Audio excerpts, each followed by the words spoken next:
So we now come on to the last thing you need to know. You're getting there. It's never easy learning, but hopefully you're finding it at least a little bit fun. Hopefully really fun. Hopefully you're learning along with me. But it just needs to be done, right? And at least with this course, you're getting some incredibly exciting tactical ideas. And what we're going to move into now is the last line, really, that we need to cover with this position. And that's after knight f6, bishop c5, done and dusted now. Well done. Give yourself a pat on the back, at least if you remember the ideas. And now we're playing d4, aggression. And after pawn takes d4, we're castling now. Gwaine Jones has had some success with the move e5 here immediately. But after this one, he now plays the bishop over to b5. And this is the kind of position we looked at in the last video, taken on f6, except the bishop on f8 hasn't moved and the king hasn't moved. So it's, I feel, better to have the king castled in such a structure. But we're going to keep with our most aggressive idea, and that is after pawn takes d4, castling, right? And now the other critical move that you may face, and maybe the most critical move, because we saw with the other ideas evolved around bishop c5, the max lang, white has very good chances of not just getting an advantage, but, you know, there's so many minefields, so many problems that black has to dodge around with that move. And this move, knight to e4, may on the surface look even riskier because you're walking into a tremendous pin. But in some ways, it makes more sense. It's the critical choice, right? Black grabs the second pawn.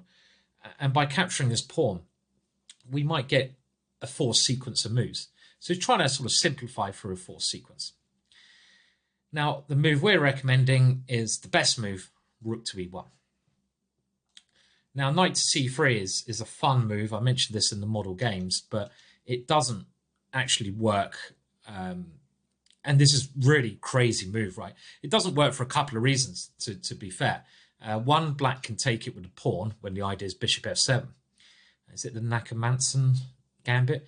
But the other thing that I think is actually quite annoying is knight takes c3, pawn takes c3, and d5. This is a very simple solution that black can play to get an advantage. So we're not going for this crazy idea. I mean, trust me, if we can, I want to pick the craziest ideas that I can, but only if they're going to be sound, right? I don't want to give you completely. I'm not going to say, yeah, let's go queen d2, queen sack. They've got to be based in reality. So rook to e1 is such an idea. And now black's next move is forced, d5. We saw what can happen to black if he plays f5 in the introduction. Can you remember the move here? It's actually very simple. And it is bishop g5. Again, this move, very nice move to play, just swinging another piece into the game, attacking the queen. And after bishop e7, a very simple solution, capture on e7, and just knight d2. Black can't castle because of his f-pawn, and we've got bishop d5, winning that pawn back. The other pawn in the center will drop, and the e-file is black's main problem. This is good for white. Now, bishop e7 is a rather lame move, I think it's fair to call it, because we can go rook takes e4, and after d5, black's amazing idea, sarcasm there, I'm afraid, us English occasionally do that, we just go rook takes e7. And this move is going to give us two pieces for the rook, knight takes, and now, yes, black even has a material advantage here. He's got two pawns and the rook for our knight and bishop. But you know how much already that I like the knight and bishop, especially when we're in early stages of the game. And as long as we're accurate here and play a very typical move, and I want you to see if you can remember what the move is here. Well, not remember because it hasn't been shown to you. In order to remember, you have to be shown it, but guess the move. C3. is a very nice idea, right? When the pawn's on d4. This move is your accelerator, accelerating your pieces into the center. Otherwise, after knight d2, it's not really clear what this knight is doing, and maybe black's okay here. But if you play c3, liberation is the key. And I think in this line, white's minor pieces are just going to become too strong. We haven't got c4 because this little check, which is quite useful. And when black takes the c3, let's bring the knight in. And if black loses the pawn, his position is a shambles. So d4 might be what he could try. But now we're going to target something else here. And one of the reasons we put our bishop on this square is the f7 point. And if we can go knight g5, then let's do it, right? Most aggressive. Targeting this one.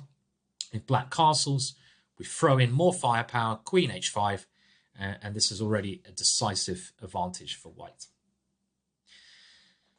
Now, I should have mentioned, really, in this, we're gonna, before we come on to the two main queen moves, we'll come to that in a minute. Let's go there. d5, therefore, pretty much forced. And now, we're 2 pawns down. We want to keep the initiative going.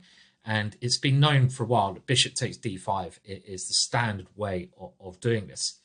This little tactic, regaining the pawn and speeding up white's development, has to be captured because the knight is dropped. And the point of this idea, we're not giving away a piece, is knight c3, when we're using 2 pins to win our piece back. Pin on the d pawn and pin on the e file. And this now is quite a critical position. The queen has to move. Where does it move to? And it has a number of squares it can move to. And the 2 main moves are queen a5 and queen h5, tucking it away on the sidelines where it can't get itself tied up in some trouble. And we're going to look at these moves in 2 separate videos. I think that makes sense because there's so many options here where the queen can go. And in this video, we're going to deal with other moves which aren't the main moves, which aren't queen a5, which aren't queen h5. So everything else apart from these 2, I'd say critical options. So the moves we're looking at here include queen f5. There's really so many squares the queen can go to. Queen c4. I mean, I could just list all the ones. Not bishop e7. I'm not sure why that is in there. That's not a good move. Queen d8.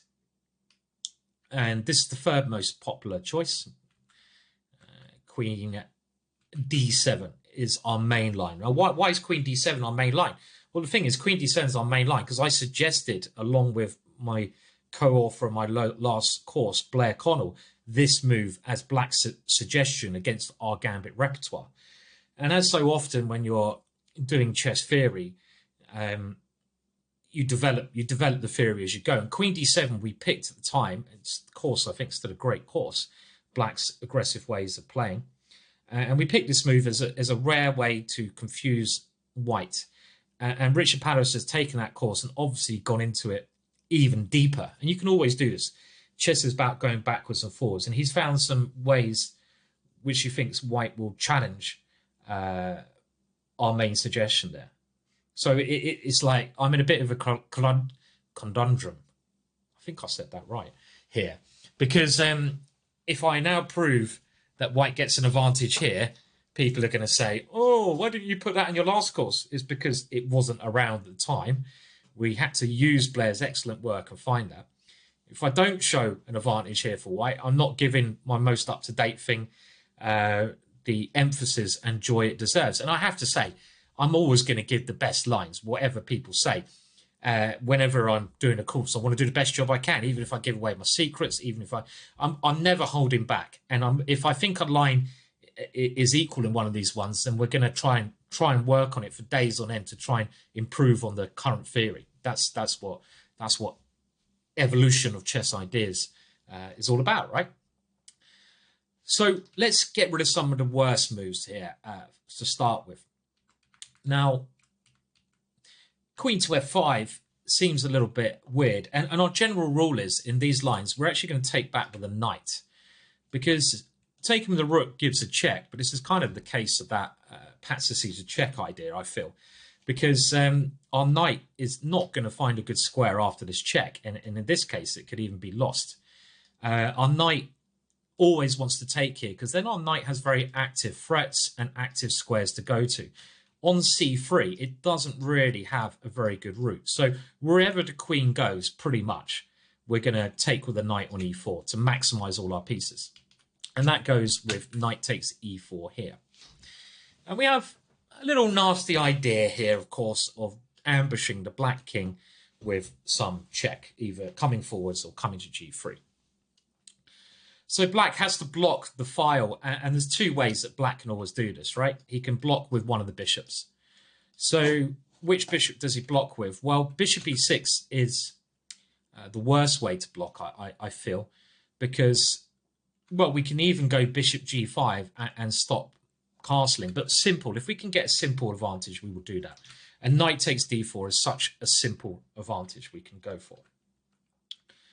And after knight takes d4, we now play queen takes d4, and white's superior development and safer king leaves him somewhat spoilt for choice here.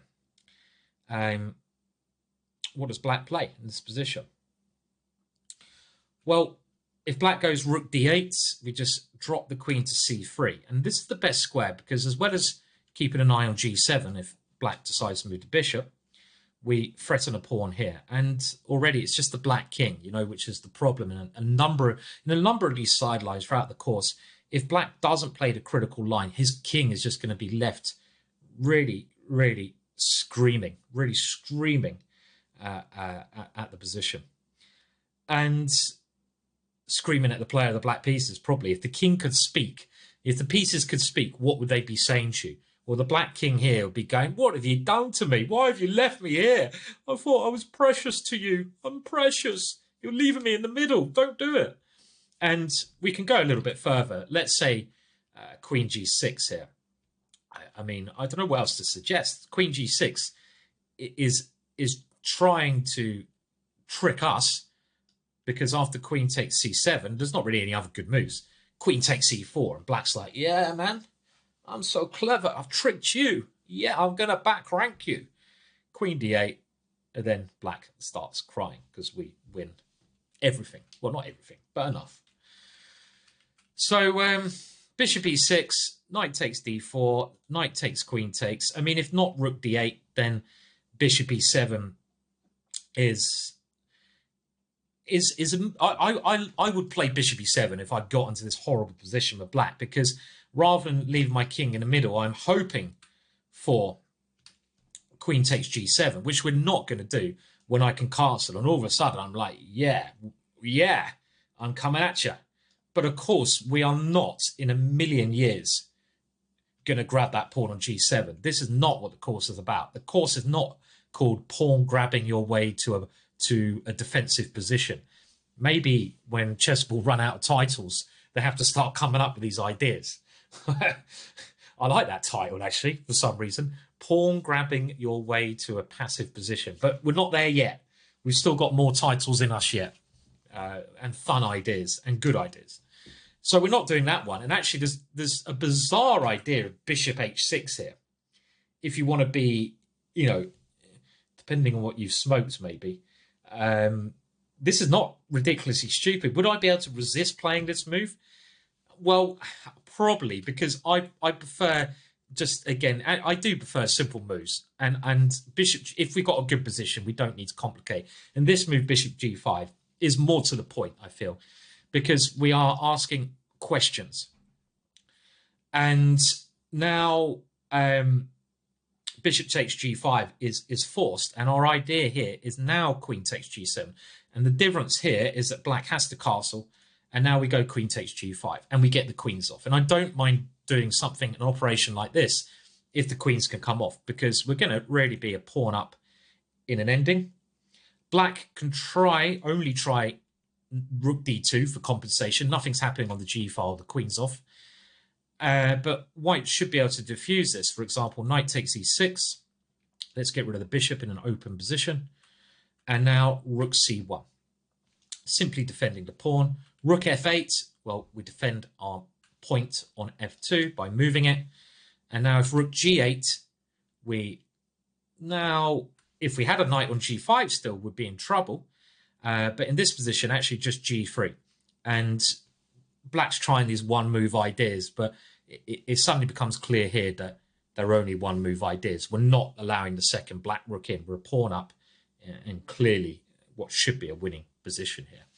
Our idea here, actually, I wouldn't say is to grab this pawn. One pawn's enough. We want to get rid of black's rook here. And I quite like the idea of just going rook f1 to f2, and then we'd slowly start pushing up the board, cover the second rank.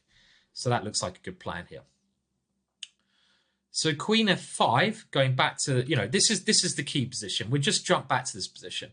I'll go over the moves again at the end, how we get here, but this is where the queen moves have their choice. And always, we're generally, well, I say always. I mean, there is one example where we're not taking on e4 with the knight, but against most of the queen moves, we're taking with the knight. And after this move, bishop e6, we've just seen doesn't work because simply recapture that second pawn. If bishop e7, which is a better choice we haven't looked at yet, we should now play bishop g5. And you often see this idea. So when bishop e7 is played, bishop g5. I mean, taking on d4, probably going to be close to equal, right? But that's not what we're aiming for. We're only taking on d4 when black can't castle, because we have time to do that and still have ideas of stopping black castling. But I don't want to allow black to castle. I want to keep up the pressure, use my development, hence bishop g5. And now two moves, bishop e6 or f6. Let's have a look at bishop e6 first. Well, this is quite similar to what we looked at. Except we can just take on e7. And black doesn't have a good recapture. If knight takes, well, this is really bad for him. And you can see the problem of putting the queen on the f5 square. It's getting shoved around, and we're going to take the bishop at a very simple advantage. And, if you have to take the king, you've got that king talking to you again. Like, what on earth are you do son? Do you really want to put me on e7? And here we still take back on d4. And after the queen comes in, we're just leaving the black king clearly misplaced. Ideas of queen b4, ideas of queen takes here, and white is just laughing. So bishop e6 doesn't seem to be a very good way to play. f6 is a little bit more challenging. And another philosophy you've got to bear in mind, don't retreat unless you have to retreat. And in this case, we don't have to retreat. Always look for those forward captures, checks. And we want to play knight takes d4. If we can get it to work, we will play it. And it does work. And the point is, after queen takes d4, f takes g5 fails to queen takes g7. When we're threatening to take the rook, as well as knight d6 is the key second move. And then queen takes e7, checkmate. So queen f8 is the only way to defend against those threats. And now there's a very nice move, knight to f6 check. Lovely little tactic. And I think the more you study this course, the more you get used to the ideas, the easier you'll find these moves. The queen cannot take that knight because simply queen takes queen, we win the queen. So the king has to move. And I guess you know what's going to happen here, right? Check. And now you have to go bishop d6. And now simply queen takes g5. And that king is not just talking to you now. It's screaming at you before it dies. Decisive threats all over the shop. I'm just going to do that again. Look. So in this variation with queen f5, knight takes e4, bishop e7 best, bishop g5, f6 best move. Black can't safely castle here. And now knight takes d4 here. You can't take the bishop. So this leaves us with an ongoing initiative. And it's not that clear how black plays this, because we've got knight g3, the rook coming in, and this is an ongoing initiative in this position. So queen f5 dealt with. So let's go back to our position and look at the other options where the queen can go. Well, queen c4 is one of the worst moves, actually. Black's expecting knight takes e4 and bishop e6, but in this actual case, you've got to look at things case to case. In this case to case, and get your suitcase and put your stuff in the suitcase. In this case, if we take on e4 with the knight, bishop e6 is kind of all right, but it's actually another really strong move here. And the strong move, bizarrely enough, I think, and this is where it's good to know these sidelines, is knight to d2. And the issue that black has, this wouldn't be a good move, again, if it wasn't for tactical points. And this is one of the things of this course. A lot of stuff is based on tactics. If the queen can now move back to d8, but the queen now is really getting sort of tugged for safe squares. And it's going to be targets to the knights. Where can the queen move here in this position? I mean, queen a6 seems like the safest square. Everywhere else will be get hit by something. And now there's a really nice idea which was played in Koza Wietig correspondence game 2012. Correspondence games I always find quite interesting because they're using computers, so they're not going to make outright blunders, even though queen c4 is an outright blunder. Well, those who are using computers aren't. And now actually just knight d5. And again, the problem is that queen, you can see there's a threat, and the queen has to go to a4, a5 here, and now a very nice move, again, computer line, c4. Yet again, finding the strongest move here. And it's just this queen is a big issue. We're not even in a rush to win that knight back. Now, d takes c3 is a natural move, but a mistake. Let's have a look at that first. After this one, we can play knight b3, and that queen is, well, we can see the point. That queen, it's just been stupid. Since it came to c4, our two knights are just chasing it around, you know, like lions on a very ill gazelle. The gazelle can't, you know, that is the ill gazelle for a change, the queen. The two knights are the lions here. The queen can only go to a4, otherwise it'll be lost. And now we can just take here and queen d5, bishop e6, rook takes e4. Black resigns here. He's not just losing his queen, he's losing his king. So you can't get much worse than this. So going back to queen c4, we go knight d2. We ask the question to that queen. The queen hasn't got any better squares. You can try as you might, but this is the best. And now we come into d5, keeping the threats up. Queen a5 gets met by this very clever move, c4, when black's best try is to try and get a piece out. He needs to develop. He needs to try and get castle. But now the next point of this plan is not even to win our piece back. It's always to hassle the queen. Knight b3 certainly hassles the queen. When black's best try is to give that queen up. If he tries to hang on to it anymore, the only square is a4 to avoid losing it. And now actually just queen f3.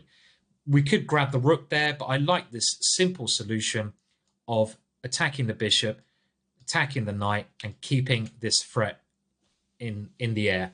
And black is just lost here. Black can't control the position anymore. So after this knight b3, black should take on e1, but it is a queen. At least he gets castled, one of the only times so far in the course. It'd be quite funny if you're playing your game and your opponent castles and you actually go sarcastically.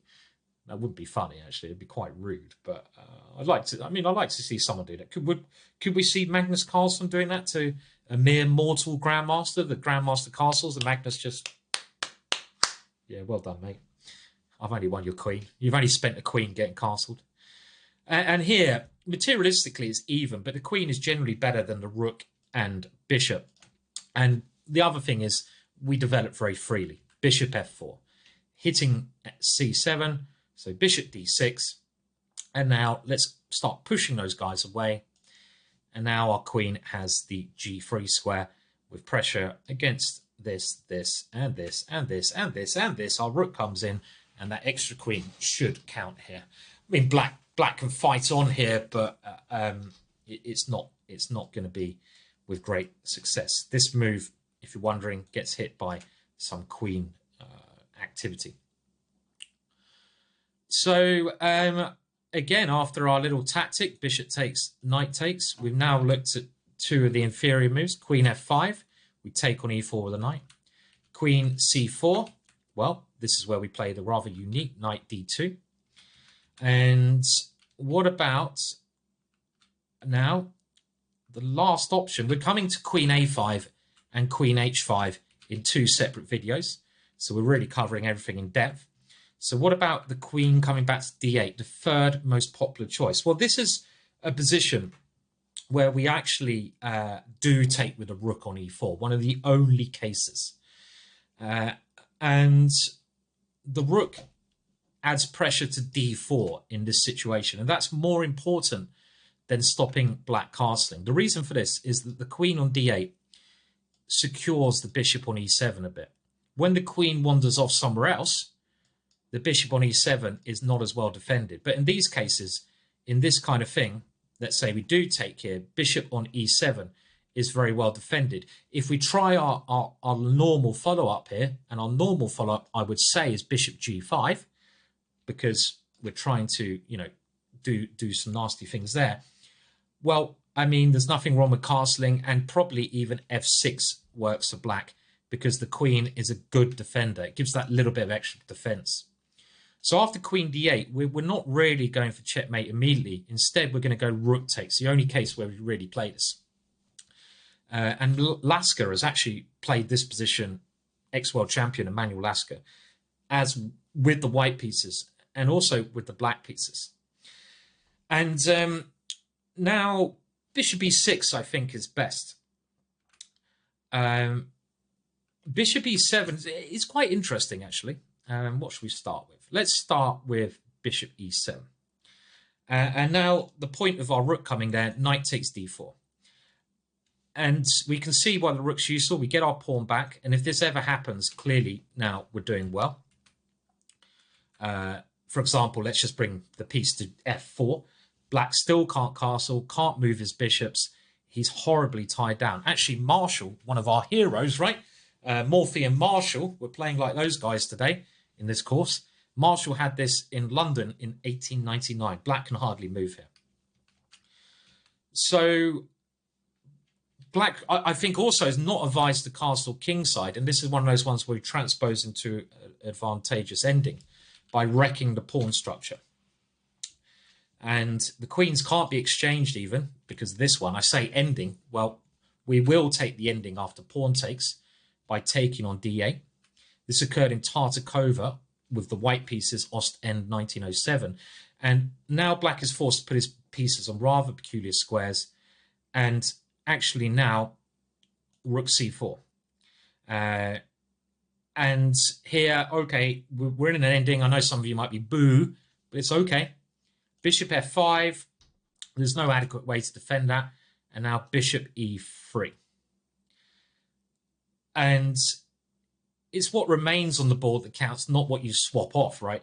And in some kind of sort of, I say, late middle game position here, white is just better because at some point c7 will drop. Rook c1, attacking, will come. b3 is a very nice way to defend our pawns. These two guys on the queen side can look after each other, rather black's pawns can't because they're separated. So our plan here is rook c1, and then just move the knight, take the pawn, and would be a safe pawn up in the ending. So we can't really ask for more than that. So queen d8, let's go back there. We go rook takes in this situation. And we saw now bishop runs into this, which we'll actually come to. So bishop e7, knight takes d4. And now castles, we take on c6. Knight takes d4, we take the rook. Black's best move is the bold advance f5. And this is the only way to make use of this queen advance for black. Black is using tactics in this situation by trying to misplace our rook.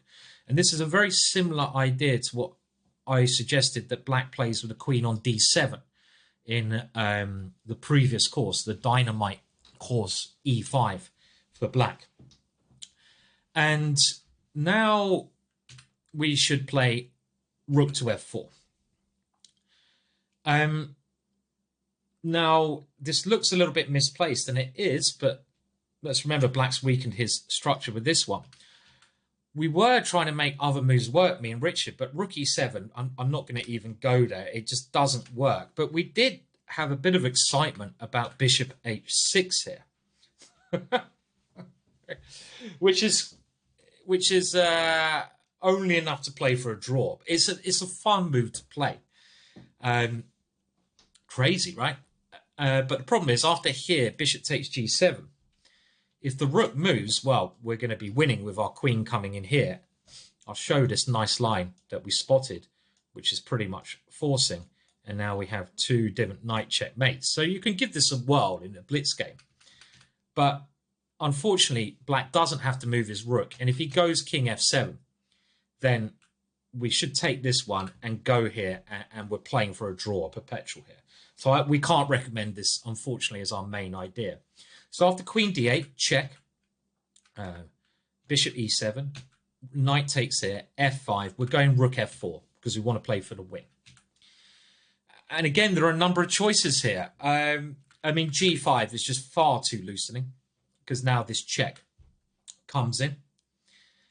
And if king f8, well, we can happily sacrifice the exchange here with rook takes f5. And now just simply knight takes f5. We're a pawn down, but look at that guy there. Our back rank is covered, and I'm not sure what black can do here to just avoid immediate defeat. Our simple idea, squeezing the king with our queen. g5 is far too optimistic in this position. You know, you have to watch out for your king in such openings. Now, bishop d6 is another move which doesn't help black because he's blocking his queen, and he probably wants to swap those guys off. So now we take the opportunity to give our rook a good square by taking on c6. And re-centralizing the rook gives us an advantage. Bishop f4 against castling, and we're going to be pressurizing d6. And our simple plan in this position is bishop f4, queen d2, rook d1. Nice and easy. With a shampoo advert, nice and easy. Anyone remember that? It must be. I must be showing my age there.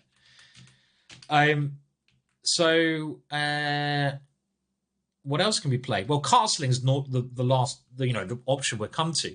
Bishop g5 looks a little bit strange, but it has some point because now if we take on c6, we get hit by queen takes d1. But this way we should go queen e2 check. We're basically facilitating this move without allowing our pieces to go backwards. When queen to e7 is best, we'll come to that in a second, but knight e7 allows white. Oops, sorry, let's just go there again. Allows white a number of strong possibilities, and the best move being the tactical idea: knight takes f5. Again, general principles of some of these lines, it's quite hard to give because the general principles, you're looking to attack. You're looking to go forwards. If your opponent is not playing the main lines, there is very likely to be a tactical solution to the position. Why is there likely to be a tactical solution? Because they're not main lines for a reason. They're side lines because there's something wrong with them. And if you ever actually got to this position, you might even just remember queen e2 checks what I said. And after knight e7, you're kind of forced to find a move here. Otherwise, you're going to lose material. And this idea of pushing forwards is again, a computer line and very nice. Again, the black king's the problem. Black has to take on f4, otherwise it's a pawn down. And now the point is knight takes g7 and bishop takes f4. At the moment, it's equal on material, and that spells disaster for black's king. So black has to grab on g7 and pray. But pray as much as he likes. After rook d1, a simple move, it's too much. It's a whole rook, right? But it's still too much. For example, here, what can black play? Well, he has to really move his queen. And now bishop e5 check. King g8, I'm just giving it an example line. And now queen here check. And the rook comes in checkmate. But this is just one line.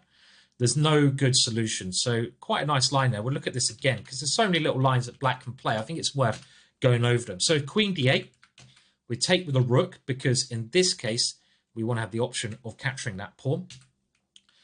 And now we'll come to bishop e6 in a second, but if bishop takes bishop to e7, takes, f5 is the only move black can try. We want to put our rook on f4, and if bishop g5, we've got to discombobulate with queen e2 check. And if knight e7, we look for the most aggressive move. Knight takes e7, brilliant. Now queen e7 is more likely, and again we go for the ending now. When after this, maybe black's feeling okay because he's feeling okay. Well, you know, you have to, your rook's rather funnily placed. But again, we could retreat the rook and we're actually doing all right because f3 is not a bad square. While knights are very nicely positioned. But we were always trying to get maximum from the position in this course. And the way to do that is knight on d to b5. And after bishop takes, we have superb play and ongoing pressure for the exchange. I'm going to leave it there with this line. I mean, you know, you have to take my word that these things are covered by the computers. But with this kind of thing coming in, it's so much more fun for white to play and better for white. Black can't get that development in. Now that is, again, these are all rather side lines. And after f5, rook f4, it's much more likely that your opponent's going to castle here. And this is played in the majority of cases, so being one of our main lines.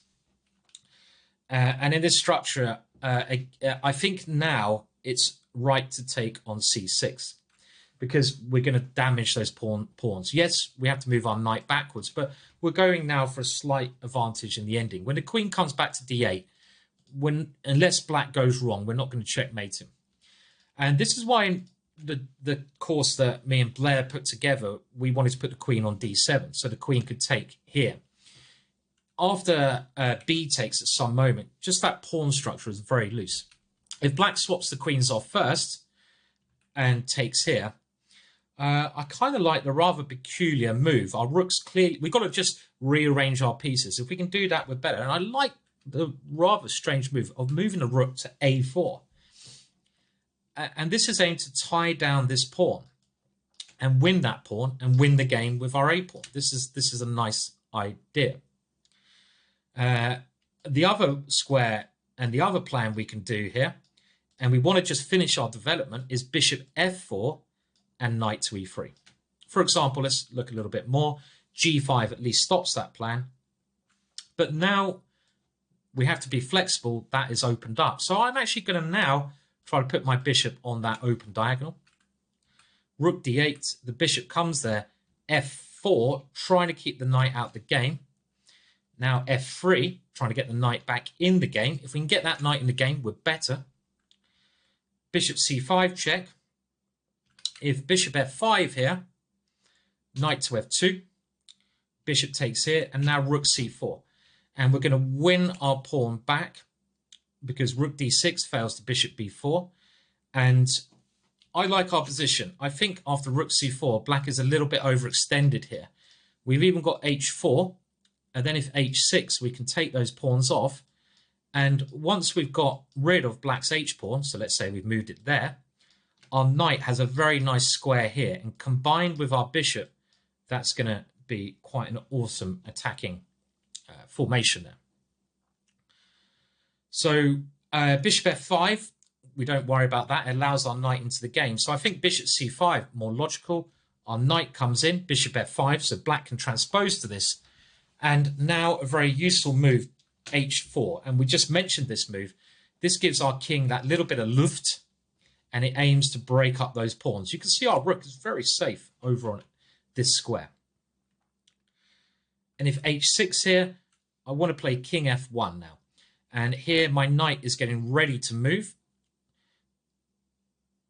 And if bishop takes c2, well, we're always moving our rook to this square. And this looks fairly promising for white. For example, bishop f2, king takes f2.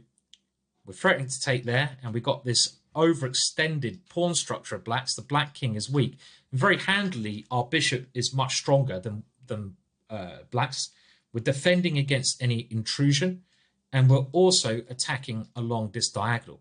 And even though you might be thinking, oh, opposite colored bishops, this is definitely a draw, it's not the case when there's rooks on the board. And our rooks are much more lively here. Let's say rook d6. Well, now we'll open up the h file. So we got another way in. And I think first we're just going to nibble there. And after rook g6, we've moved that rook passive. So now the rook comes to h1. And in these kind of positions, again, with opposite colored bishops, but there's only rooks on the board, it's the side which has the initiative, which is key. And with our rook about to infiltrate, that is us. So we have the, there's a 25 move deep of quite new theory. Again, this whole course has these new ideas, but in this kind of position with the rook entering, I do feel that it's black who has to be very careful here. Black's pieces are all scattered on the wrong squares as well as his pawns. So that's a very long line there, which again, to make this course completely comprehensive, we've had to include with queen d8 and now rook takes e4 and bishop e7. We have that line where you're most likely to get castles here. Knight takes c6. And we just looked at what happens if the queens come off. If black doesn't swap the queens off straight away, then I recommend we go rook d4. There's nothing wrong with taking the queens off and doing a similar thing as we saw before, but I also like this centralization move. So maybe black should have taken the queen's last move. Let's, for example, queen e8, and now the square I think is actually the best square for our bishop, even in that ending we saw, bishop f4, because we're attacking that and we're stopping the f pawn from moving.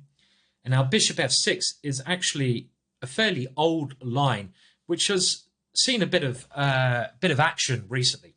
That old warrior seen a bit of action in the new years, and now I think we should preserve our structure with rook d3. And you can see here it's quite dynamic. Black's two bishops are not very good at the moment. Black would like this pawn to be back on f7. He may even be able to claim an advantage then. But with the pawn here, he's got the worst pawn structure. And we're very nicely centralized. If nothing happens, we will bring our last piece into the game, and we're doing well. So two moves have been played, either bishop a6 or queen f7. Now, let's have a look at this queen f7 move first before we come to, I think, the more natural bishop a6. Bishop a6, more natural because our rook is getting probed then. This one, queen f7, I think makes a lot of sense because black's getting the queen out of the way of any rook line, and he's now preparing to bring the bishop into a nice central position. Our recommendation here is an idea that one of the top French players, Romain Edouard, has played, and that is just queen f3. Now, queen d2 is the other way we can play, but I think queen d2 makes more sense when the queen's on e8, because we want to go rook e1 and we want to have the rook defended. In this case, queen f3 is a more active square for the queen, because we can go rook e1 if we want to anyway, and we are at least aiming at some of black's pawns. And here, bishop a6 now seems best. Rook to b8, I think we can even take that pawn. But I'd like rook to b1. And this was actually played as far back as Mestel-Bronstein in 1976, this idea. And after bishop b7, where black's trying to get his pieces out, Mestel should now have played queen e3, getting out of the way of that one and targeting. And I think now you can see that white really has centralized, really has those pawns, and he really has that small advantage. And if bishop a6 is ever played, well, we can just move that rook back and claiming a nice little edge with our queen about to grab some pawns over there. So that line all looks good with queen f7, queen f3. And what about bishop a6 immediately? Well, if the bishop comes there immediately, I like the idea of just keeping, I know we don't really want to, we'd like to have the other rook in the game first. Let's keep our rooks as connected as we can. And that's either connected on the first rank as here. Or if we get a chance, obviously we'd like to double them there, but we haven't been able to do that. So we're going to keep them coordinated. And now after rook b8, we don't want to weaken the dark squares. We want to play the Mestel idea of just rook to b1. And, well, we saw this idea, didn't we? We just saw that in action. Okay, so the last thing we look at is bishop a6 straight away. And here we can't move our rook to keep them connected, but we can go rook e3. And after queen f7, I think the next move is quite important. And it's a nice positional idea here. And the nice positional idea is to now take the sting out of that very strong piece. And when our rook's on e3, we're able to go bishop e5. And this is very nice. If we get rid of those bishops, we really have domination. We saw in some of those other lines, let's say this one here, when the queen came to f7, queen comes to f3, we're not able really to get rid of that bishop on f6. That bishop on f6 is very annoying. If we get a chance to get rid of that bishop, then let's take it. Because the more pieces we simplify, the more weaker these pawns will become, because we're getting rid of any tactics, and with our limited pieces, these pawns, black won't be able to start any counterplay. We can target those pawns. So bishop e5 here is the way to play, and this just gives us a nice safe advantage. We're going to go queen f3 next. We're happy to swap bishops. The bishop on a6 is now not very good. It needs to be connected with another bishop really, and small edge here. So again, we'll run through this again. The third most popular choice, queen d8, can be met by rook takes e4. And now if bishop e7, we have knight d4, and then f5, rook f4, and if castle's here, we go knight takes here, and we get these structural edges. Now, the last thing in this line we need to look at is after queen d8, we're going to look at queen d7 as well. Rook takes e4. We're looking at bishop to e6. And this is played quite a lot. I don't think it's as common as bishop e7 because black's king is in more trouble. And against this line, just simply knight takes d4. We don't really need to fear this move.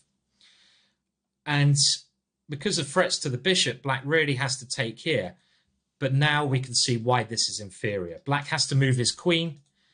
Because if you go bishop d6, bishop f4 is a move we've seen before. And when he moves his queen, bishop g5, this strong move, cutting off black's position. And this is actually from the famous Hastings tournament in 1895, where f6 was now played. This is a brilliant game, by the way, famous game. Now, bishop d6 stops our rook d8 idea, but it invites knight to e4. And this is just good for us. But f6 is really asking for it because of bishop takes f6.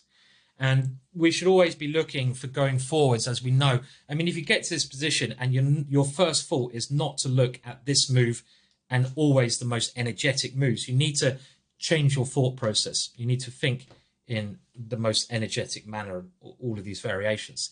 And bishop takes f6 does work because our queen comes in and we're now using these open lines.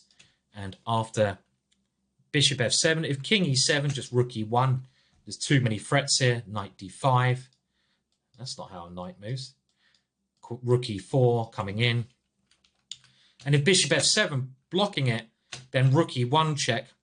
And after this one, the very nice move, rook takes e7. And again, this is like Morphy style. You just need to look at moves. Always the first move should be checks and captures, keeping the momentum going. If they don't work, you look at other options, but this keeps the momentum going.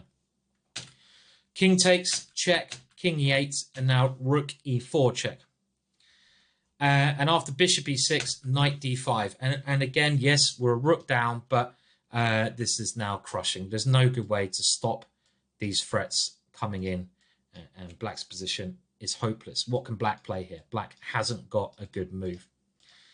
to defend against this one. Queen d7, knight f6, queen d8, rook takes e7, etc. So it's a lot to take in, I know, but once you got it, you got it. And this is another one of those videos that you should do once a day. Check the lines, get it under your belt, then move on to the next video. And, you know, maybe we've gone overboard with the analysis. I sometimes think it's very hard to pick the right level of analysis. Do we not go as deeply as we possibly can, which takes us a lot more effort, but it means more learning for you? Or should we stop early? I don't know. With this course, we've gone as deep as we can using multiple new ideas. And I hope you appreciate that amount of effort both myself and Richard have put into this. So now we come on to the last line. So the last line before the queen goes over to a5 or h5 is queen d7. And this is an interesting idea that, as I mentioned, me and Blair recommended. But now we're going to come on to Richard Palliser's not bust, but way to cause us problems. Now knight takes e4. Now me and Blair were relying on rook takes e4 as our main line when we gave this as a black recommendation. And the difference now is quite subtle.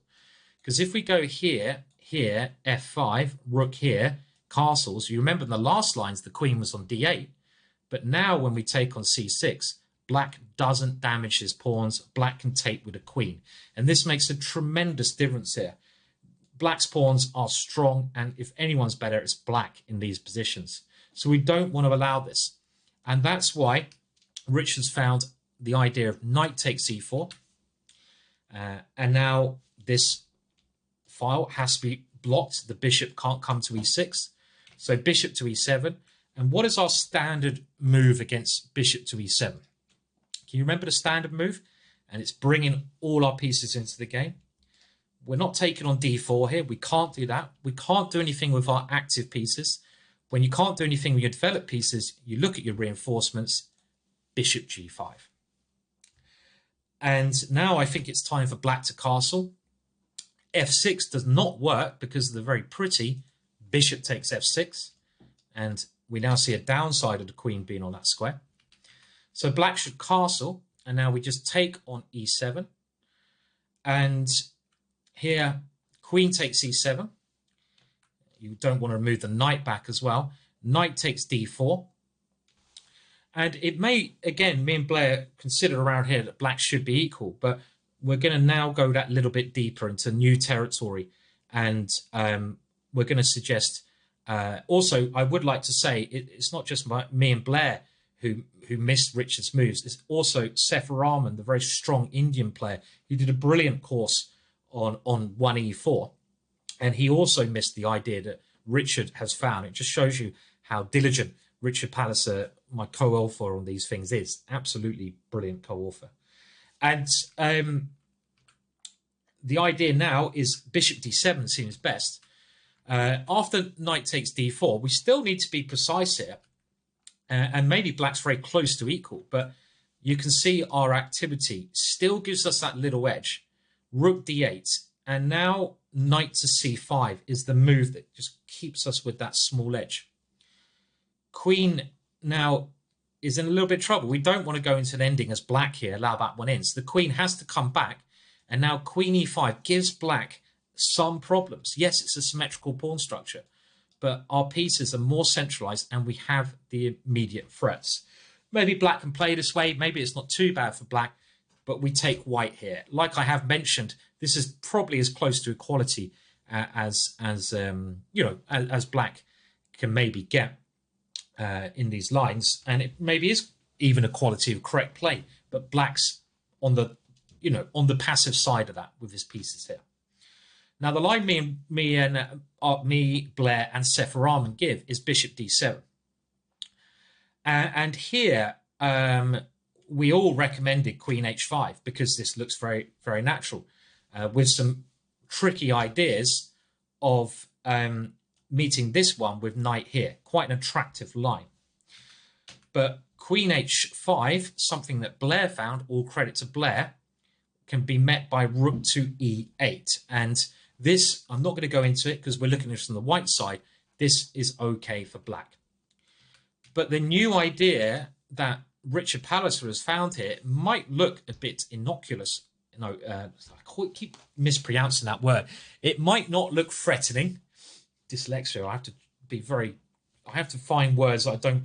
The thing is, when you're dyslexic, there's words you want to say, but you can't pronounce them. If you try to pronounce them, they just come out wrong. Sometimes you do that anyway. So you've got to think on your feet, actually. So being dyslexic, you think of a word and then you think of another meaning for that word and you have to say that word. And you have to say it quickly when you're presenting a course like this. But the move, which is very simple but causing some problems, is actually just c3. And again, you might be thinking, well, this can't be a major issue. But we're just trying to retain the pressure in the center.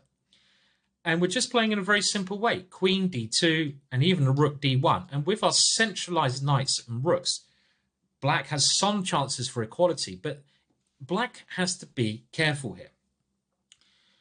For example, knight takes here now. Well, after queen takes, again, it's not so clear what black is doing because we've got knight c5 coming. The queen is very much misplaced. You can't move the queen out the way because the bishop drops. And this bishop is a little bit annoyed in all these structures. Some knight jump's gonna be coming. So let's just have a look at one line where black plays a normal move, rook e8. And this is a clever move. We're going to go queen d2. And another idea that Rich has found is that, well, okay, we've got rook d1 coming. Black should at some point take on d4. And now queen takes runs into bishop c6. And this is much worse than the previous line. So we actually play a strange looking move. Pawn takes d4, giving ourselves an isolated pawn with not much material on the board. And when I first looked at this position, I thought, oh, this doesn't look right. I'm not sure I like this wine. I always like a glass of wine. I'm not sure I like this line for white. But the more I looked at it, and this is a computer line. This is the kind of thing I don't think a human would find on his own, because a human's like, oh, I've weakened my pawn there. It's isolated. But this does actually cause black some difficulties because we're keeping things as active as possible, and we're giving ourselves this nice c5 square for our knight, which is an immediate threat because we're going to win that pawn. And it's not actually that easy for black to stop that. He doesn't have a good square for his queen. This knight is coming here, and the advantage of having a pawn on d5 is we can often meet bishop c6 with d5. So try to find a move for black here. The more you try to find a move, the harder it actually becomes. You know, let's say rook d8, centralizing, just knight c5, and we're going to win a pawn. We're attacking the queen, attacking the pawn. So bishop c6 seems like a move which black might naturally play. And of course, if the black bishop can come there, I probably prefer in black. But now we use a little tactic, d5. And this little tactic is something that black can easily fall into. Well done to Richard for finding this really nice idea. If the bishop goes back, well, of course, we're happy then. We can even just improve our centralization. And rook d8 looks like the obvious move, but now the main idea is revealed, queen e3. And I really do believe that black could fall into this position extremely easily because he's played natural looking moves. Now, if the bishop moves to b5 or d7, then we're simply going to go rook d1. Centralization, I like our knight, and our queen even has ideas of going over there. That bishop has suddenly become very bad. Let's remember the bishop is only good if it can remain on open lines. And this line with a pawn here, it can't. It's going to be pushed back. And but that's maybe something like this is the best option. Maybe black has to play this position, but after like b6, well, I think it's clear to see who's got the space, who's got the edge. Again, this could be very close to being equal, but it's not quite there for black yet, this structure. But if that was a better idea, then let's say rook takes d5, because now we have knight to f6 check, and this is the other idea. And this is winning the exchange because you can't take here because of the back rank mate. And we're going to take on e7 with what should be a winning game after this. Still a little bit of work to do, but you know, your exchange up in the ending. And the same goes, the bishop takes d5. We have this hidden idea, knight to f6 again. I actually remember Hikaru played something very similar to this against Magnus Carlsen in the Champions Tour quite recently. You have to take the f-pawn, and we get the same ending we just saw when white has every chance to convert the position. And that, my friends, brings us to the end of your hour lesson today. And I think we should try to generalize. And let's start from where we get our rook e1, d5 forced, forced, forced, forced options. Now, most of the time we're taking on with the knight on e4 because that leaves our knight flexible. But if the queen comes back to d8, we don't take with the knight on d4, e4. Why don't we take with the knight on e4? We're taking with the knight on e4 with the idea of going bishop g5. This is our step 1 and 2. And that is what we're trying to do when black's queen has drifted away from a central formation. I say central, we're generalizing here, but in this position, black has a good centralized queen. And if we take the knight after bishop e7, our bishop g5 ideas don't have the sting they do when the queen's elsewhere, because he's got this extra defense, and f6 is defending now tactically. So if the queen comes back, this is where we change our ideas and we take the rook on e4.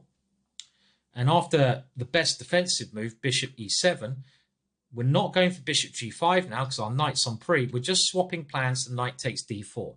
And in this kind of position, we're actually playing a little bit more positionally, where we're aiming to double black's pawns and play against those structural weaknesses for the rest of the game.